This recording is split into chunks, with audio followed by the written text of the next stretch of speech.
Может ли как-то смерть Кульбаева сказаться на последующем разделении сфер влияния среди авторитетов или членов ОПГ? В любом случае, мне кажется, это будет влиять на общественно-политическую ситуацию и в целом, мне кажется, в регионе будет влиять. Все-таки он был так называемым вором закона, да, вот, и возглавлял один из крупных организованных преступных группировок, так называемых, практически по Средней Азии. Да? И кроме того, как в интернет-пространстве везде пишут, что есть тоже определенные воры, так называемые, да, ну, как сказали, вот, Сакал, Карышкы. В любом случае, мне кажется, это будет вот деление каким-то образом.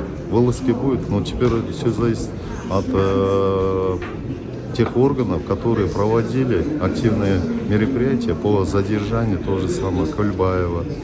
И в последующем, как они будут проводить общеразъяснительные работы.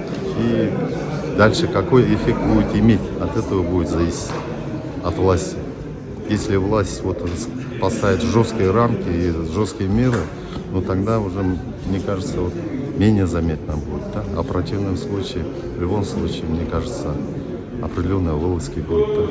Да? У нас в постсоветском пространстве имеется вот такое понятие, да? Вот, и в последующем, чтобы, например, она же вот имеет метод бабочки, да, любые мероприятия проводимые, мы все-таки по соседству с казахами, узбеками, таджиками здесь живем.